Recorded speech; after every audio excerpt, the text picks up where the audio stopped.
Comment prononce-t-on le nom exact de cet art du bien-être, ce massage qui n'en est pas vraiment un, cette ostéopathie à la japonaise, également appelée chiropraxie à la japonaise, ce nom en 7 lettres, ce nom japonais, quelle est sa prononciation exacte, tellement simple et sur laquelle pourtant de très nombreux Français butent.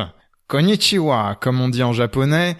Bonjour à toi, petit papillon. Aujourd'hui, je te fais un petit audio totalement improvisé et qui ne va pas durer très longtemps pour te donner cette prononciation exacte du terme dont il s'agit, dont nous venons de parler. Pour tout te dire, je suis en fait en train d'écrire un article pour mon blog osteoshiatsu.fr. Ah tiens, je crois que j'ai déjà prononcé le terme dont je te promettais la prononciation, mais ne t'inquiète pas, j'ai 2 petites surprises pour toi, ça va venir juste après.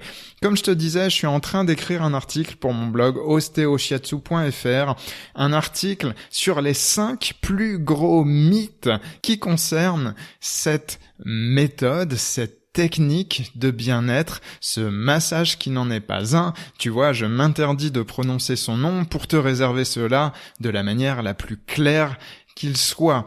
Donc si ça t'intéresse, eh bien fais un saut sur osteoshiatsu.fr et tu trouveras l'article en question. C'est vraiment de cet article qu'est partie l'idée de ce petit audio. Je parle justement des 5 plus gros mythes autour du bip et autour d'un de ces mythes, eh bien on retrouve certains problèmes de prononciation.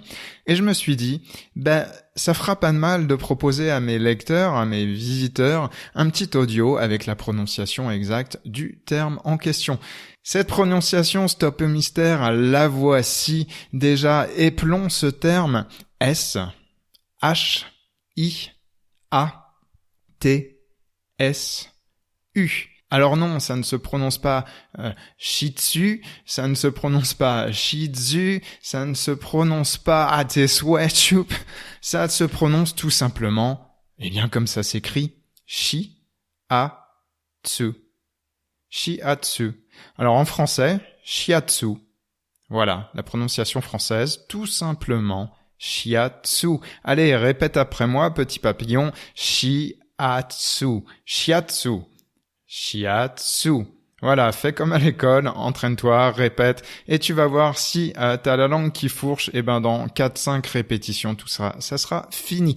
Maintenant, un dernier truc, comment se prononce ce terme en japonais? Alors, ce qu'il faut savoir, avant que je te donne la réponse, c'est que la phonétique du japonais et du français sont alors assez similaire, en tout cas pas très distante, mais surtout que la phonétique du japonais est très restreinte. Ce que j'entends par là, c'est qu'il y a énormément de sons qui n'existent pas en japonais, d'où cet aspect restreint de la phonétique du japonais qui tourne autour d'un certain nombre de sons limités et assez faciles à appréhender pour le français. Alors il y a quelques nuances évidemment. Les grands classiques, c'est le H que les Français oublient souvent de prononcer en japonais. Pour te donner un exemple, un prénom féminin japonais typique, c'est Hiroko, H-I-R-O-K-O, H-I-R-O-K-O. En japonais, ça va se prononcer Hiroko avec le H, hi. Là où le français aura tendance à dire Hiroko. Voilà. Deuxième petite nuance entre le français et le japonais, le R. Justement, Hiroko est un très bon exemple. Comme tu l'entends, Hiro. Le R est un petit peu roulé. Il se prononce entre le R français et le L. Ro. Donc c'est pas non plus un R roulé à l'espagnol, mais c'est ce que ça donne. Ro. Hiroko. Alors ma prononciation du japonais est loin d'être parfaite, mais ça te donne quelques points de repère, en tout cas, pour en savoir plus sur le japonais, parce que je pense que c'est un passage obligé si tu t'intéresses au shiatsu. Alors maintenant, la prononciation japonaise, shiatsu. Comme tu l'entends, le U se prononce entre le OU du français et le E, comme dans E-U-X. Donc le U du japonais se prononce entre le OU et le E. Donc ça donne Shiatsu.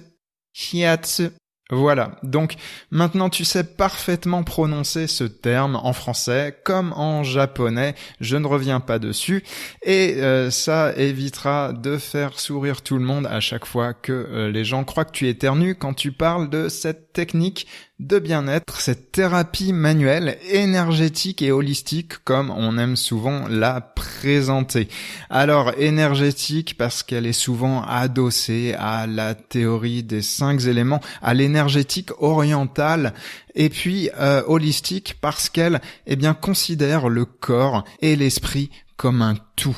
Voilà, l'individu, l'homme comme un tout. Ça, c'est typique, bien entendu, de toute la philosophie asiatique de l'énergétique orientale, les pensées venues de l'Orient, que ce soit de la Chine, du Japon, de la Thaïlande, bref, de l'Asie de manière globale. Voilà, alors si cette petite audio t'a plu, lâche un pouce, clique sur le petit pouce en bas, et puis abonne-toi également, il y a une cloche, et il y a un bouton s'abonner juste autour pour recevoir les nouvelles vidéos de cette chaîne Ostéo Shiatsu. Dès qu'elles seront publiées, tu seras le premier averti. Mais surtout, si tu souhaites en apprendre plus sur l'énergétique orientale, sur le shiatsu, sur toutes les techniques de bien-être qui contribuent à mieux connecter ton corps à ton esprit, à mieux réguler tes émotions, à mieux te connaître toi-même, jette un petit coup d'œil dans la description de cette vidéo, tu vas voir, il y a un lien, ça te permettra de rejoindre ma liste de contacts privés et de recevoir des informations que je réserve pour ma liste de contacts privés. Voilà, alors évidemment tout ça, si tu es également passionné du Japon ou de l'Orient, tu trouveras quelques pépites. Je partage pas mal de choses, d'aspects culturels, linguistiques également, sur tout ce qui gravite autour de ce monde de l'énergétique orientale, du zen. Voilà, alors c'est juste en dessous, c'est dans la description, tu as un lien, tu as juste à cliquer dessus et ça va t'amener au bon endroit. Voilà, c'était Ostéo Shiatsu, c'est tout pour aujourd'hui. Rappelle-toi, j'aide les gens à mieux vivre leurs émotions grâce aux points d'énergie qui guérissent. Alors si tu penses que ça peut intéresser des personnes autour de toi, clique sur partager, partage cette vidéo sur Facebook, sur Twitter, là où tu traînes en ligne, n'hésite pas, c'est fait pour ça. Et pour l'instant, je te dis sayonara et à la prochaine.